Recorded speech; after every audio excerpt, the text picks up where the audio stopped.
Hey, what's up guys, Andy here, and today we're reviewing over Demon Slayer Kimetsu no Yaiba, Episode 6, Swordsman Accompanying a Demon.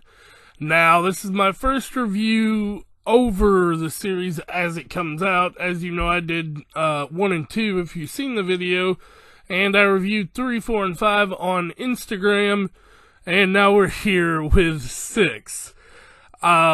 This series is something special. I don't know what it is yet. The fight scenes are amazing. They're building up something big right now within this episode.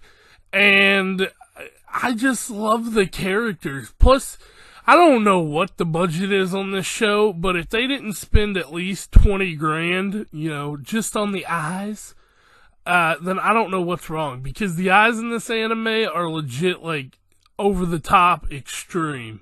So, they look good, don't get me wrong, but, it's extremely heavy focused on the eyes. So, I'm cool with it, though. But, yeah. I want to talk about this episode a lot. There's not a lot of big stuff to talk about, but the stuff we're going to talk about is big. So, if that makes any sense. But, yeah, don't forget to like, comment, and subscribe on the video if y'all do end up enjoying it. And let's go ahead and talk about this review. But before we do that, I do want to talk briefly about 3, 4, and 5. We'll do that in the video, though. So let's go ahead and jump right into it. They say you don't gotta go home, but you can't stay here. And no, I don't wanna be alone in the world out there. Alright, so episode 3 was Sabito and Makimo, and it starts off as them kind of just training and him learning about how to join the Demon Slayer Corps. He also decides to keep a journal at this point for Nezuko to know what happened, and she fell asleep for 6 months straight while he did, a whole year of training, and she still didn't wake up. We just kind of got lapses in time here, and he had to break this boulder after a year of training, but he couldn't get it done. So this guy named Sabito pretty much shows up and whoops his ass, and then Makimo, shows up after him, and she claims that she'll be helping look after him. And it's 2 years in total, this episode. And after he beat Sabito, they both smiled at him, told him good luck pretty much, and disappeared. And then he sliced the boulder in half. So that was pretty much that episode. Alright, episode 4, final selection. So, Urokodaki, never going to be able to say his name right, gives his blessing for Tanjiro to go on to the final selection. And Sabito and Makimo are apparently dead. He must survive 7 days in a demon-infested woods, and, a demon captured by Urokodaki 47 years ago, or it might have been 42, pretty much, has eaten all of his students, including Sabito and Makimo.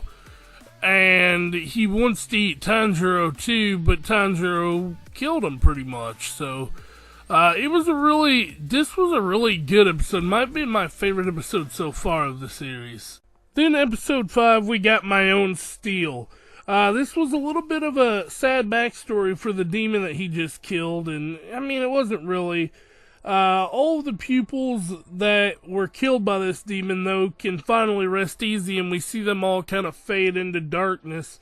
That was really nice to see, and yeah, he's pretty much slaughtering demons, asking them for help as he does it. So, none of them are answering him, but he gets given the rank of Mizunto with the other 4 that are left alive, which one of them seems to be a hothead, one of them's a coward, and one of them is a calm, serene girl. Keep an eye on her. I don't know what she's going to be doing. But, yeah, he passed, so we move into this episode where he's back home now, and it's gonna be good. So, alright, let's get into this real quick. So we start this episode off with him kind of trying on his uniform, and it's a really nice little sequence to the last episode where he's actually trying it on, We get our intro and title card, Swordsman accompanying a demon. You'll find out about that in just a moment. But, yeah, we move right into him talking about the fabrics that are in it. And apparently, you know, they're, you know, breathable, but can repel moisture and won't burn. So they're good for fighting. He also says here a low-level demon couldn't tear them if it wanted to. And that black blades are said to be wielded by swordsmen who will never go far. But he gave him a present. He got him this new box that's really lightweight and, you know, durable for Nezuko to ride in. So he's like, come on, get in. And he heads out because he got his first mission from the Crow about this dude, this demon who was stealing young girls at night. So he's heading there and he meets up with this boy who tells him the story, and he's kind of just, you know, looking, and he sees the scent. So he's walking all over town with this boy, just, you know, sniffing the ground, and the townspeople are kind of looking at him funny, and I thought it was cool, because, like, I knew from the first episode, I'm like, you know, something's going down. But we cut over to this 16-year-old girl who's sleeping in her bed, and she's talking about the other girls who went missing, and then all of a sudden, this demon appears out of the ground that's kind of been following her, and grabs her and takes her. But a little bit later, you know, they show up, and Tanjiro can pinpoint the location using his smell of the demon, and he stabs the ground. He gets the girl back and passes them off to the boy who's with him, and he starts fighting him. And that's when he jumps up in the air here, and he uses the 8th form waterfall basin, which would have been a lot more effective if he hadn't had to switch forms in mid-air, because he just saw that there was more than one.